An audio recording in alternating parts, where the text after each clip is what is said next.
we had one of the vehicles. So we had 3 vehicles out on the alignment today. We had one vehicle where the power to the vehicle basically went down. So the propulsion system was inoperable on the one vehicle. So we actually got it to it was at the St. Paul and 4th stop here.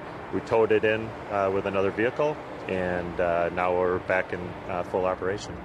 Your first real issue since starting it? Yeah, really it is. We've been, in addition to just the passenger service that we've had over the last couple of weeks, we've had a good month and a half of kind of pre-revenue service, and no issues like this to date, but it's something that we're prepared to handle. And it took about half hour or a few hours? It was probably a half hour, 45 minutes that we finally got everything in, and now we actually have Brookville Services on site here, so they're going to do a quick diagnostic of the vehicle and find out what's going on. So busy holiday weekend, does that mean there will be one less streetcar in effect? No, the benefit is we have 5 vehicles, so we'll have the full service that we expect to have. And actually on Saturday we're going to be having an additional vehicle out on the alignment to support the Small Business Saturday. So we'll be providing a higher level of service. A little bit of a headache for a couple people on board. I know there weren't many, but there were 2 people on board who had to wait for about an hour. Yeah, I mean, what their protocol is to try to get to, if they do have a situation like this, get to a stop where they can actually hold tight for a little while, allow passengers to get out. If there is an instance where a passenger is on board, certainly that's something we're trying to minimize the time that they're on board for that. Perfect. Is it one of those things too, as we go forward, you just iron out some of the kinks?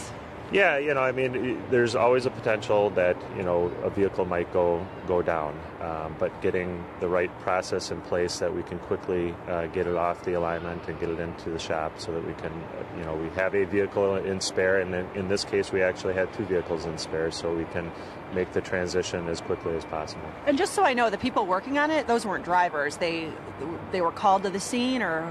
So fortunately, we're right by the maintenance facility, so we have staff on hand, both maintenance and other operators that are on staff here, and they came out to quickly link the 2 vehicles together so we could make the tow.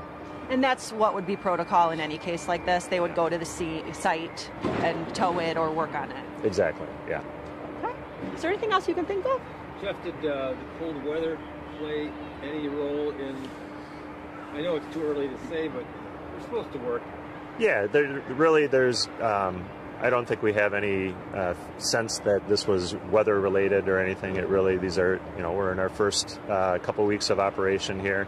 Obviously we don't want this to happen, and we're going to be doing the diagnostics on the vehicle to really better understand what's happening. And perfect. Why not let the people who are standing out here sit in the car? I mean, a couple of us out here for over an hour waiting. Yeah, I mean, if the vehicle is stalled, the protocol is to have everybody off board. Obviously, they're trying to set the vehicles, link them together, get them ready to be towed. So that's really the appropriate process for us to move forward. Okay. What about overall in the first 2 weeks? How has it been? Do you have any numbers, or I don't know? Well, I think the ridership has been really good. I think we're pretty excited. We're kind of working through the numbers right now. We're hoping to have something to report here shortly.